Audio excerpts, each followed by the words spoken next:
পানি সম্পদ উপদেষ্টা ঘোষণা দিয়েছিলেন চলতি বছরের ১ জানুয়ারি উদ্বোধন করা হবে তিস্তা প্রকল্পের কাজ।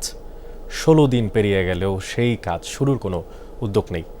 চাতক পাখির মতো তাকিয়ে থাকা অববাহিকার মানুষের আশা এখন হতাশা আর মহাবিরক্তিতে রূপ নিয়েছে।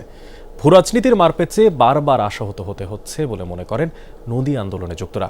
তিস্তা প্রকল্প বাস্তবায়ন না হওয়া পর্যন্ত আন্দোলন চালিয়ে যাওয়ার ঘোষণা দিয়েছেন তারা। নুডলস খান নাই তো নুডলসই খান নাই।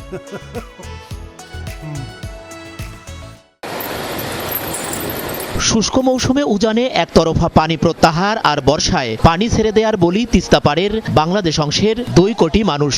কখনো ভাঙন বন্যায় নিঃস্ব হয় নদী পাড়ের বাসিন্দারা, আবার কখনো ধুধু বালু চড়ে ছড়ায় মরুর উত্তাপ। এমন অবস্থায় প্রাণ প্রকৃতি বাঁচাতে ৫৪ বছর ধরে তিস্তার পানি বিজ্ঞানসম্মত শাসনের দাবিতে আন্দোলন চালিয়ে যাচ্ছে অববাহিকার মানুষ।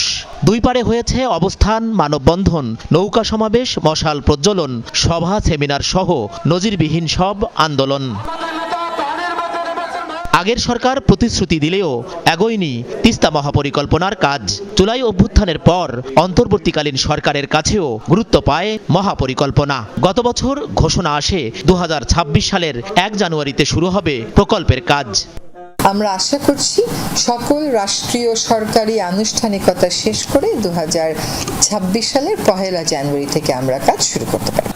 পানি সম্পদ উপদেষ্টার এই ঘোষণায় স্বস্তি ফিরে আসে বঞ্চনার ক্ষত বয়ে বেড়ানো তিস্তা অববাহিকায়। কিন্তু ঘোষিত সময়ে কাজ শুরু না হওয়ায় তিস্তা পাড়ে এখন ক্ষোভ আর হতাশা। কে দিবে কি দিবে না সেটা পরের কথা। আমাদের বাজেট থেকে আমরা শুরু করি, পরবর্তী সরকার এসে তার ডিসিশন নেবে, নাহলে আমরা আমাদের আন্দোলন চালিয়ে যাব। ১ জানুয়ারি তিস্তা মহাপরিকল্পনার কাজ শুরু হওয়ার ঘোষণা ছিল, সেটি না হওয়ার কারণে এই অঞ্চলের মানুষের মধ্যে একটা তীব্র হতাশা তৈরি হয়ে গেছে, একটা বিরক্তি তৈরি হয়ে গেছে। অন্তর্বর্তী সরকার এই কাজ শুরু করে দিয়ে গেলে বাকি সরকার এসে এই কাজের ধারাবাহিকতা বহন করতে বাধ্য থাকবে। নদী আন্দোলনে যুক্তরা বলছেন, তিস্তা মহাপরিকল্পনা নিয়ে সরকারে থাকা পক্ষগুলো আশ্বাস দিলেও ভূ রাজনীতির মারপ্যাচে বারবার তা পিছিয়ে যাচ্ছে। বর্তমান সরকারের আমলেই নিজস্ব অর্থায়নে কাজ শুরুর দাবি তাদের। চীন, ভারত, রাশিয়া বুঝি না, নিজের টাকায় এটি বাস্তবায়ন করতে হবে। আপনারা এই কাজের শুভ উদ্বোধন করেন জানুয়ারি মাসেই। এটা যদি না করেন তাহলে এই অঞ্চলের মানুষ বিক্ষুব্ধ হবে এবং নতুন করে বড় আন্দোলন তারা গড়ে তুলবে। আমাদেরকে বারবার প্রতারণা করা হয়, বিগত ফ্যাসিস্ট সরকার করেছে, এই সরকারও তাই করলো। আমাদের তিস্তা মহাপরিকল্পনা আন্দোলনে আমি এবং আমাদের জনগণকে নিয়ে যে ভূমিকাটা রেখেছি, আমার এই ভূমিকাটা আমি অব্যাহত রাখবো।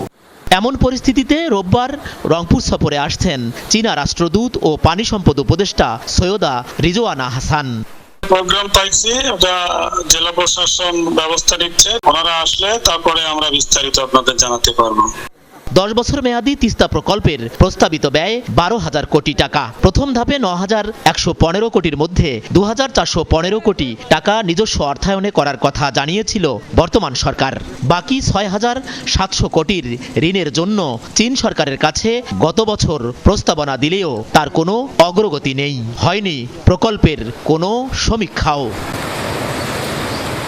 সরকার মাঝারুল মান্নান, যমুনা নিউজ, রংপুর।